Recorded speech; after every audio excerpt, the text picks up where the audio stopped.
Mr. Speaker, this is a very difficult speech for me to give.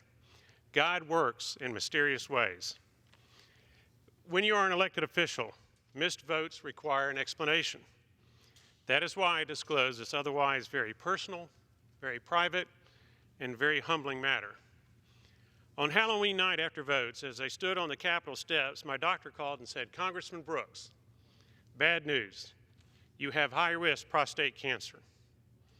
I felt an adrenaline rush as a chill went up and down my spine. By way of background, prostate cancer kills almost 27,000 American men each year and is the third leading cause of cancer deaths behind only lung and colorectal cancers. 71% of prostate cancer patients die in less than 5 years if the prostate cancer has spread beyond the abdominal cavity. In stark contrast, almost all prostate cancer patients live longer than 5 years if the cancer is discovered early and killed before it spreads. For example, my father discovered his prostate cancer early. He lived 4 decades after his prostatectomy. My grandfather discovered his prostate cancer too late. He died not long thereafter. After my doctor's diagnosis, I called my wife, Martha, who was back home in Huntsville, welcoming trick-or-treaters, and shared the bad news. That night was one of the loneliest nights apart in our 41-year marriage. I kept thinking about my wonderful family. What do I do next? And how do I beat this cancer? Overnight, I formed a plan and began implementing it.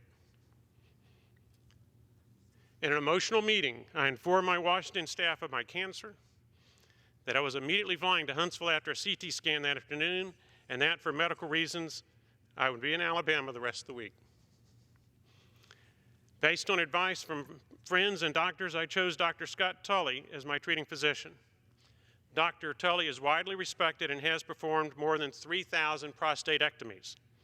On Thursday, Martha and I drove to Birmingham to obtain Dr. Tully's insight about treatment options and risk. He advised a radical prostatectomy. At Dr. Tully's direction, I undertook a heart stress test and a nuclear bone scan. Finally, I got some good news. My CT scan and nuclear bone scan revealed no cancer beyond the prostate. My heart stress test confirmed that I was strong enough to undergo the 2 to 3 hour surgery. Prostate cancer mortality is compelling. Speed is critical in the fight against prostate cancer. In compliance with the 2017 House calendar that set end-of-year votes on December 14th, and at some risk to myself, Dr. Tully and I delayed my surgery until December 15th, this Friday, and set a post-surgery medical procedure for December 20th. My plan was to recuperate at home during the holidays with my family and return to Washington for a full workload when Congress reconvenes on January 3rd. Unfortunately, last week, the House Speaker abruptly changed the House voting calendar that I relied on to set my surgery. As a result, next week, I will miss House floor votes unless I am unexpectedly medically cleared to travel. There are 3 insights from my experience that I wish to share with the public. First, don't ever, ever take your health or family for granted. During the holidays, enjoy your family because no one is promised tomorrow. Second, I encourage age-appropriate men to have regular PSA tests. While PSA tests do not diagnose cancer, my PSA spike persuaded me to have the prostate biopsy that revealed my high-risk prostate cancer early enough for me to enjoy a very good cure prognosis. Third, I ran for the Senate in 2017. I finished 3rd out of 9 candidates in the Republican primary.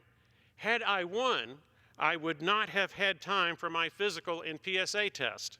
I would not have had a prostate biopsy. I would not now know about my high-risk prostate cancer that requires immediate surgery.